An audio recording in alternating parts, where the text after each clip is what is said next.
kedua itu gagasan evolusi zaman Yunani kuno. Nah, yang pertama yaitu evolusi pada masa Romawi. Nah, puisi Lucretius yang berjudul De Rerum Natura memberikan penjelasan terbaik yang masih ada dari gagasan-gagasan para filsuf aliran Epikuros Yunani. Nah, karya tersebut mendeskripsikan perkembangan kosmos, bumi, makhluk hidup, dan masyarakat melalui mekanisme naturalistik murni tanpa rujukan apapun kepada keterlibatan supranatural. Nah, yang kedua, De Rerum Natura kemudian mempengaruhi spekulasi kosmologi dan evolusi para filsuf dan ilmuwan semasa dan setelah abad Renaissance. Pandangan ini sangat kontras dengan pandangan para filsuf Romawi dari aliran Stoikisme seperti Seneca Muda sekitar tahun 4 sebelum Masehi sampai 65 Masehi dan Plinius Tua tahun 23 sampai 79 Masehi yang memiliki pandangan teologis yang kuat mengenai dunia alam dan kemudian mempengaruhi teologi Kristen. Nah, Cicero melaporkan bahwa pandangan Stoik dan Peripaterik tentang alam sebagai agen yang pada dasarnya berkutat pada penghasilan kehidupan yang paling cocok untuk bertahan hidup diterima begitu saja di antara kalangan elit Helenistik. Nah, yang kedua yaitu gagasan evolusi zaman Yunani kuno. Nah, Yunani merupakan salah satu peradaban tertua di Eropa. Nah, Yunani terletak di sekitar Laut Tengah yang sangat strategis dalam pelayaran. Nah, bangsa Yunani ini terbentuk dari pencampuran bangsa pendatang dari Laut Kaspia dan penduduk asli yang terdiri dari petani. Nah, tokoh pertama pada gagasan evolusi pada zaman Yunani kuno yang pertama yaitu Thales pada tahun 650 sampai 564 sebelum Masehi. Nah, beliau ini siapa? Beliau adalah ahli filsafat Yunani yang lebih menerapkan tafsiran ilmiah daripada tafsiran mitologi dalam penelaahan mengenai gejala alam. Nah, ia menyatakan bahwa semua kehidupan ini berasal dari air. Airlah yang merupakan asal-usul dan sumber dari segala sesuatu. Gagasan Thales ini juga sesuai dengan yang dikemukakan oleh Al-Quran pada surah Al-Anbiya ayat 30 yang berbunyi, dan apakah orang-orang kafir tidak mengetahui bahwa langit dan bumi keduanya dahulu menyatu, kemudian kami pisahkan antara keduanya, dan kami jadikan segala sesuatu yang hidup berasal dari air. Maka mengapa mereka tidak beriman? Nah, tafsir Quraisy Shihab mengatakan bahwa air adalah komponen terpenting dalam pembentukan sel yang merupakan satuan bangunan pada setiap makhluk hidup, baik hewan maupun tumbuhan. Nah, sedangkan dalam biokimia menyatakan bahwa air adalah unsur yang sangat penting pada setiap interaksi dan perubahan yang terjadi di dalam tubuh makhluk hidup. Nah, sedangkan dari fisiologi menyatakan bahwa air sangat dibutuhkan agar masing-masing organ dapat berfungsi dengan baik. Nah, hilangnya fungsi itu nanti akan mengakibatkan kematian. Nah, jadi hikmah yang dapat kita ambil bahwa ilmu dan iman itu sejalan. Semakin berilmu seseorang, maka hendaknya ia semakin bertakwa. Karena pada dasarnya sebuah ilmu akan menciptakan wujud syukur seseorang yang mempelajarinya. Nah, tokoh yang kedua yaitu Anaximander tahun 611 sampai 547 sebelum Masehi. Nah, beliau ini siapa? Beliau merupakan ahli filsafat Yunani yang mengkaji tentang kejadian dan perubahan pada makhluk hidup. Beliau mengemukakan bahwa makhluk hidup itu berasal dari lumpur yang dipanasi oleh matahari. Pada mulanya muncul tanaman, seterusnya hewan, dan akhirnya muncul manusia. Nah, jika kita telaah gagasan yang disampaikan oleh Anaximander mengenai penciptaan makhluk hidup dari lumpur ini seirama dengan Al-Quran pada surah Al-Hijr ayat 28 sampai 29, bahwa yang diciptakan dari tanah liat kering yang berasal dari lumpur hitam adalah manusia atau Nabi Adam alaihissalam. Nah, arti dari surah Al-Hijr ayat 28-29 itu berbunyi, dan ingatlah ketika Tuhanmu berfirman kepada malaikat, sesungguhnya aku akan ciptakan seseorang manusia dari tanah liat kering yang berasal dari lumpur hitam yang diberi bentuk. Maka apabila aku telah menyempurnakan kejadiannya dan telah meniupkan ke dalamnya roh atau ciptaanku, maka tunduklah kamu kepadanya dengan bersujud. Nah, tafsir Quraisy Shihab dalam tafsir Al-Quran mengenai ayat di atas yaitu renungkanlah wahai Muhammad, asal penciptaan itu ketika Sang Pencipta, Tuhan alam semesta, berkata kepada malaikat, aku akan menciptakan manusia dari tanah dari tanah kering yang dapat mengeluarkan bunyi ketika diketuk. Tanah itu dapat berubah-ubah warnanya. Nah, sikap kita untuk menanggapi hal ini yaitu dengan menelaahnya kembali bahwa Nabi Adam alaihissalam ini diciptakan oleh Allah Subhanahu wa taala di syurga. Kemunculannya yang dikemukakan oleh anak Samander tidaklah ilmiah karena terkandung unsur kebetulan dan unsur kejadian tiba-tiba. Hal ini terbukti dari ungkapannya bahwa mula-mula muncul tanaman dari lumpur yang dipanasi dari matahari, lalu muncul hewan dan muncul manusia. Hal ini seolah-olah makhluk hidup keluar dari lumpur yang dipanaskan, padahal Allah telah menciptakannya dengan perhitungan yang luar biasa. Nah, tokoh yang ketiga yaitu Empedokles pada tahun 495 sampai 435 sebelum Masehi. Nah, beliau merupakan ahli filsafat Yunani yang mengkaji tentang perubahan makhluk hidup atau evolusi. Nah, beliau menyatakan bahwa beberapa organisme berkembang secara perlahan-lahan yang telah memformulasikan teori evolusi itu sendiri. Nah, berkembang yang dimaksudkan oleh Empedokles merupakan perubahan yang terjadi pada suatu organisme atau makhluk hidup yang terjadi dalam jangka waktu tertentu. Nah, hal ini diungkapkan dengan pernyataan perlahan-lahan yang dikemukakan oleh Empedokles. Nah, gagasan Empedokles ini juga sesuai dengan Al-Quran surat An-Nuh ayat 14 yang menjelaskan bahwa Allah telah menciptakan makhluknya dalam tahapan-tahapan dengan beberapa tingkat kejadian. Nah, arti dari surat An-Nuh ayat 14 ini berbunyi ketika ia menciptakan dalam tahapan-tahapan. Nah, lebih lanjut Al-Quran surah Al-A'la ayat 2-3 menjelaskan tentang penciptaan makhluk hidup yang disempurnakan dan sudah ditentukan kadarnya. Nah, arti dari surah Al-A'la ayat 2-3 itu berbunyi yang menciptakan, menyempurnakan penciptaannya dan yang menentukan kadar atau masing-masing dan pemberian petunjuk. Nah, tafsir Ibnu Katsir dalam tafsir Al-Quran Al-Karim yaitu Tuhan menyusun tubuh makhluk hidup itu dengan seimbang. Tuhan menciptakan makhluk hidup bertahap-tahap hingga ciptaannya itu mencapai kesempurnaan agar kita bersyukur. Nah, sikap kita sebagai pelajar dalam menanggapi hal ini adalah meyakini bahwa Allah menyempurnakan kejadian makhluk hidup yaitu dengan evolusi terkontrol yang dikendalikan olehnya sendiri sehingga mencapai suatu kesempurnaan. Dalam kehidupan sehari-hari dapat dijadikan hikmah bahwa untuk mencapai suatu titik kesempurnaan yang dibutuhkan proses atau tahapan-tahapan yang terkontrol. Apapun yang sedang kita kerjakan, lakukanlah dengan penuh kesabaran dan maksimalkan proses yang ada. Karena setiap usaha yang sungguh-sungguh akan dibuahi hasil yang maksimal. Semakin sempurna usaha kita, maka hasil yang didapatkan akan sempurna juga. Jika hasil yang kita dapat tidak sebanding dengan usaha yang kita mestinya kita meladeni sikap tawakal, yaitu berserah diri kepada Allah yang diiringi dengan doa dan ikhtiar. Nah, yang terakhir yaitu tokoh yang keempat, Aristoteles tahun 384 sampai 322 sebelum Masehi. Nah, beliau adalah seorang ahli filsafat Yunani dan juga ahli alam. Beliau banyak menghimpun dan menyusun faktor zoologi dalam hal pengklasifikasian binatang berdasarkan anatominya. Nah, Aristoteles menyatakan bahwa makhluk hidup itu berkembang dari bentuk yang sederhana ke bentuk yang lebih kompleks. Semua bentuk kehidupan disusun dalam suatu skala dengan tingkatan kerumitan yang semakin tinggi atau scale nature.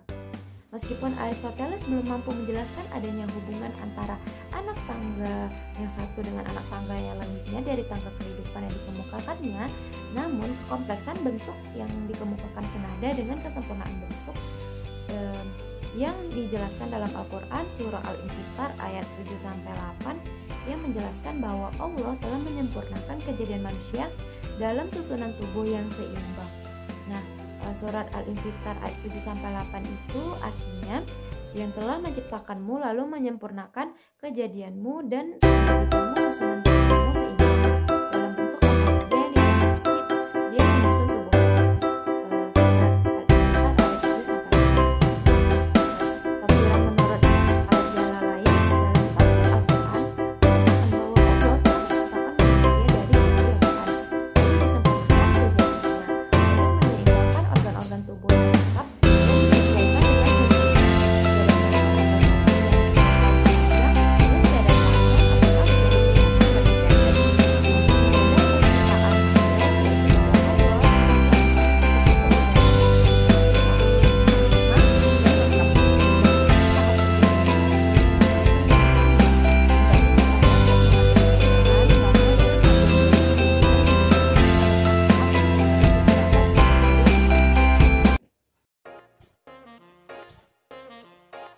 Selanjutnya yaitu gagasan evolusi masa pertengahan.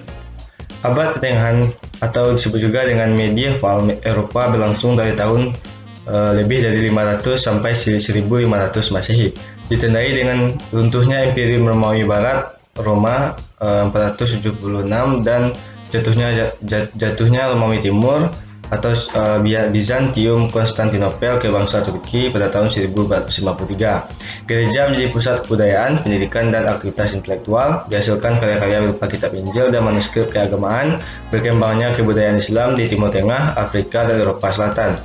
Terjadi perang salib pada tahun 1095 sampai 1291 yang menyebabkan terjadinya interaksi langsung budaya Barat dan Islam. 1. Filsafat Islam dan perjuangan untuk hidup. Conway Zirkel yang menulis tentang sejarah seleksi alam pada tahun 1941 berkata bahwa kutipan dari karya ini adalah satu-satunya kutipan yang relevan yang ia temukan dari cendekiawan Arab. Ia memberikan sebuah kutipan dari terjemahan bahasa Spanyol yang mendeskripsikan perjuangan untuk hidup. Setiap hewan lemah memangsa hewan yang lebih lemah darinya. Hewan yang kuat tidak dapat menghindari pemangsasan hewan yang lebih kuat darinya. Dalam hal ini manusia tidak ada bedanya dengan hewan. Beberapa mirip dalam hal lainnya, walaupun tidaklah sampai dengan ekstrim yang sama.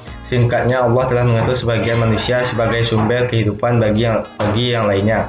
Dan demikian pula lah Allah telah mengatur manusia lainnya sebagai sebab kematian bagi sebagian manusia tersebut. Al-Jaiz juga menulis deskripsi mengenai rantai makanan.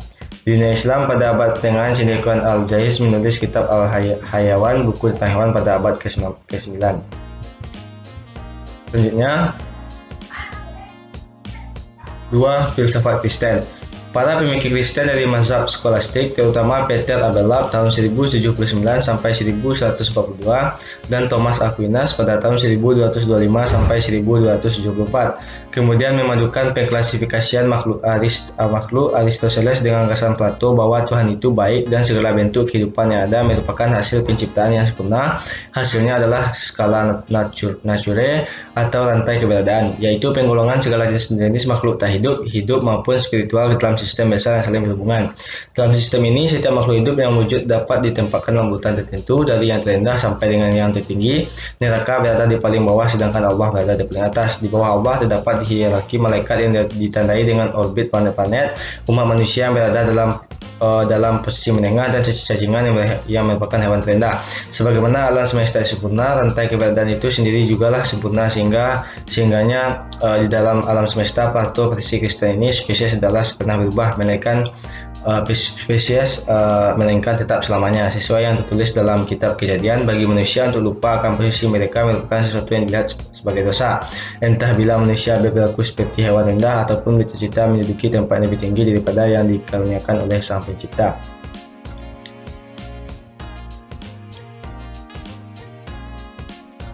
Ketiga, pandangan Thomas Aquinas mengenai penciptaan dan proses alam. Manakala para teolog Kristen menganggap bahwa dunia alam adalah bagian dari hierarki yang terancang dan tidak berubah, beberapa teolog berspekulasi bahwa dunia berkembang melalui proses alam. Thomas Aquinas bahkan lebih jauh lagi daripada Augustinus dan dari Hippo dalam berargumen bahwa teks-teks kitab suci seperti kitab Kejadian seharusnya tidak boleh ditafsirkan secara harfiah sehingga bertentangan dan mendukung para filsuf alam dalam mempelajari cara kerja alam. Ia memandang bahwa otonomi alam merupakan tanda kebaikan Allah, tidak mendeteksi adanya konflik antara alam semesta yang merupakan ciptaan ilahi dengan gagasan bahwa alam semesta berkembang seiring waktu melalui mekanisme alam. Walau demikian, Aquinas menentang pandangan filsuf lain seperti filsuf Yunani kuno Empedokles yang memandang bahwa proses alam yang ada menunjukkan bahwa alam semesta dapat berkembang tanpa adanya tujuan. Sebaliknya, Aquinas memandang bahwa sebab itu adalah jelas bahwa alam tiada lain adalah sejenis seni, yaitu seni ilahi yang terpatri dalam segala hal, yang darinya segala sesuatunya digerakkan untuk tujuan akhir tertentu. Hal ini seumpamanya pembuat kapal mampu memberikan kayu seni, membuat kapal dan darinya kayu bergerak dengan sendirinya membentuk sebuah kapal. Selanjutnya, gagasan evolusi zaman Renaissance. Zaman Renaissance mencapai titik puncaknya pada tahun 1500 atau sekitar abad 15 dan 16 Masehi. Renaissance berasal dari bahasa Prancis yang artinya lahir kembali. Zaman ini merupakan puncak kebangkitan berbagai aspek, yaitu aspek kebudayaan, politik, sosial, dan ilmu pengetahuan. Baiklah, saya akan mencoba menjelaskan mengenai gagasan evolusi pada zaman Renaissance. Nah, pada zaman ini, Renaissance mencapai titik puncaknya pada tahun 1500 atau sekitar abad 15 dan 16 Masehi. Renaissance ini berasal dari bahasa Prancis yang artinya lahir kembali.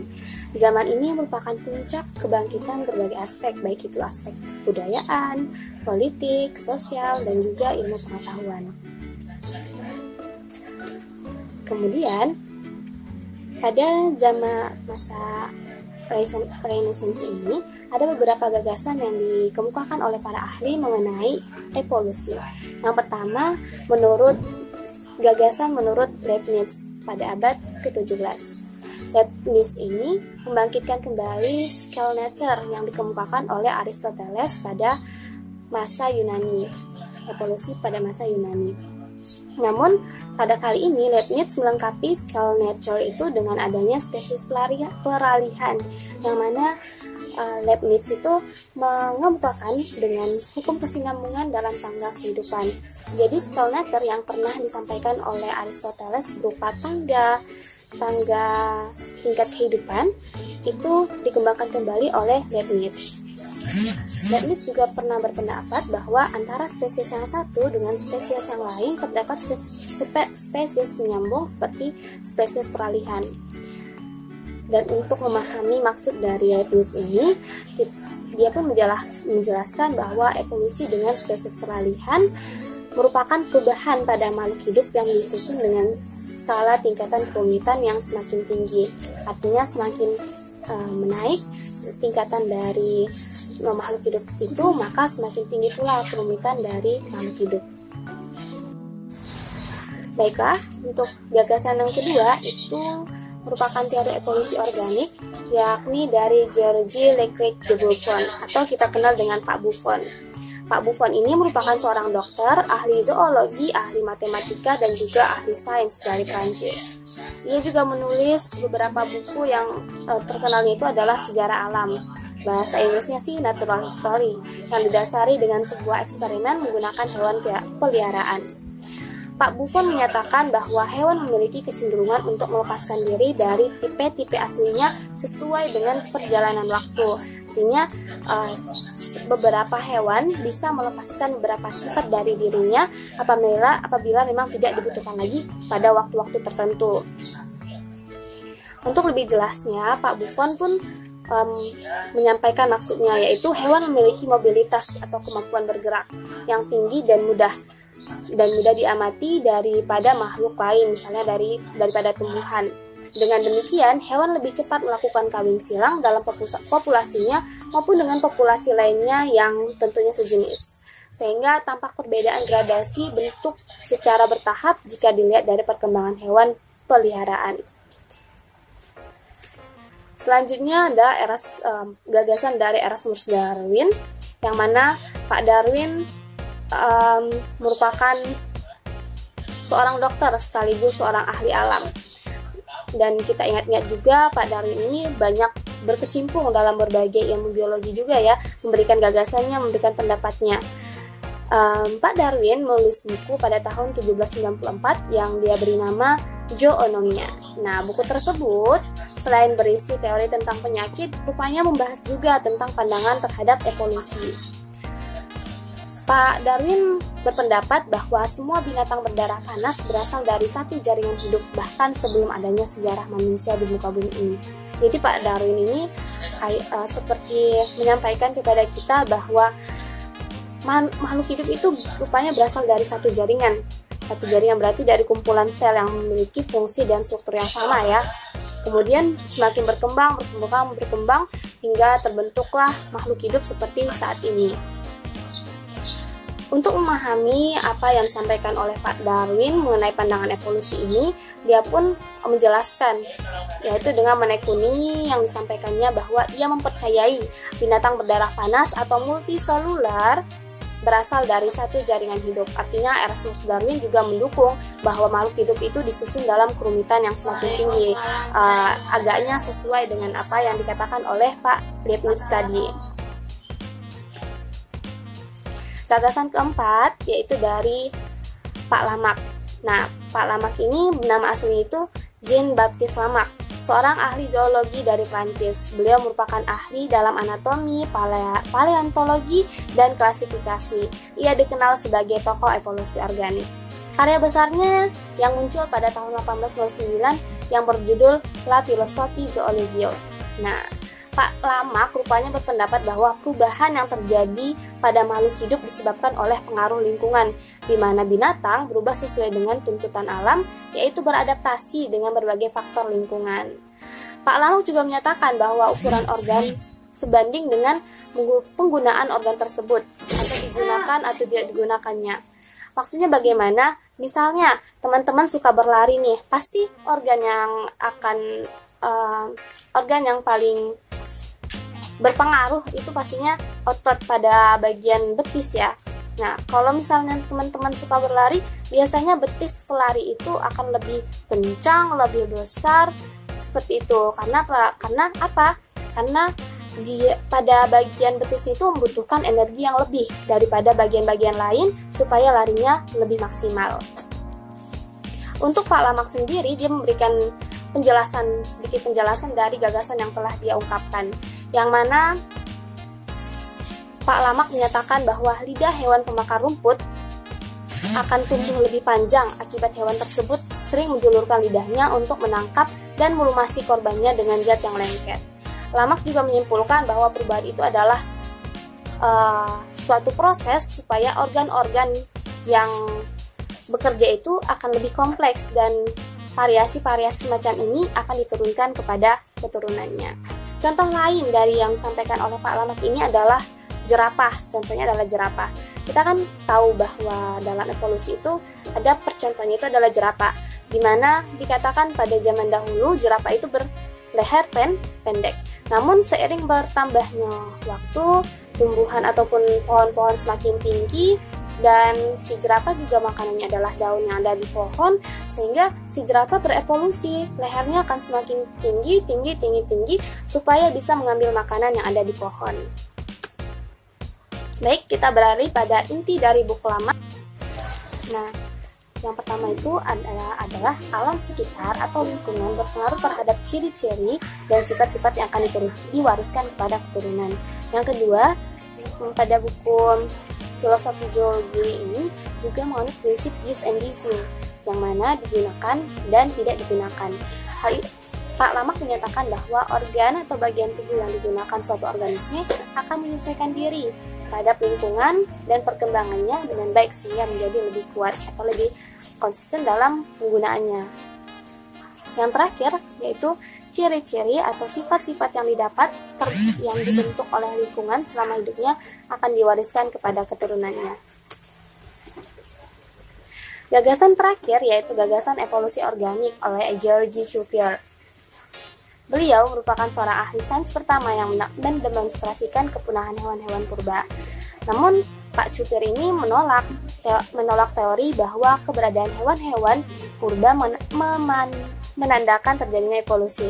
Ia tetap teguh mempertahankan teori bahwa spesies memiliki bentuk yang tidak akan berubah, baik itu mulai dari awal hingga kepunahannya nantinya tidak akan pernah berubah bentuknya. Teori dari Pak Cuvier ini juga dikenal dengan teori katatropisme atau kekacauan. Nah, Pak Cuvier berpendapat bahwa Tuhan sebagai penyebab dari perubahan dan kepunahan. Cuvier percaya bahwa Tuhan akan menghancurkan bumi dan menciptakannya kembali hingga beberapa kali. Setiap mata rantai makhluk hidup diciptakan. Pada saat itu pula, bentuk baru bisa dikatakan berubah atau bentuk dari organisme itu akan berubah. Terdapat kekerasan dan bencana katastrofi alam yang tiba-tiba seperti banjir dan beberapa dampak lingkungan lainnya yang mungkin akan memusnahkan organisme yang berada di wilayah tersebut. Kemudian Tuhan akan menciptakan kembali makhluk hidup yang seperti itu, namun dengan perubahan-perubahan yang signifikan. Akibatnya, tumbuhan dan hewan yang hidup di tempat terjadinya peristiwa itu akan mati, seperti yang saya katakan tadi. Kemudian bentuk-bentuk kehidupan baru akan berawal dari makhluk hidup yang berpindah dari daerah-daerah lain. Dari semua gagasan yang sudah disebutkan oleh para ahli tadi, kami pun melampirkan suatu hal yang menurut kami akan sangat berpengaruh terhadap proses evolusi yang terjadi saat ini, di mana evolusi menurut Al-Quran. Ini salah satu ayat yang kami rasa relate terhadap materi kali ini. Pada Quran surah Al-Infitor ayat 7-8, yang mana artinya adalah yang telah menciptakanmu, lalu menyempurnakan kejadianmu dan menjadikan susunan tubuhmu seimbang dalam bentuk apa saja yang dikehendaki. Dia pun menyusun tubuhmu. Nah, maksudnya Allah Subhanahu wa Ta'ala menyeimbangkan organ-organ tubuh yang lengkap dan disesuaikan dengan fungsinya pada diri kita. Tiada tangan atau kaki yang diciptakan lebih panjang dan tiada tangan atau kaki yang diciptakan lebih pendek. Insya Allah, Allah selalu memberikan yang terbaik untuk makhluk-makhluknya. Jadi, artinya Allah selalu mencukupi semua kebutuhan kita dengan cara yang seimbang, sempurna, dan lengkap. Maka dari itu, jangan lupa bersyukur hari ini. Dan demikianlah informasi yang bisa kami sampaikan tentang gagasan evolusi dari masa ke masa. Mohon maaf apabila ada kalimat yang salah. Dan kami sadar kami dalam pembuatan materi ini ataupun pengumpulan materi ini kami masih banyak melakukan kesalahan. Maka dari itu kami sangat mengharapkan kritik dan saran dari teman-teman semuanya. Demikian, wabillahi taufiq wal hidayah. Wassalamualaikum warahmatullahi wabarakatuh.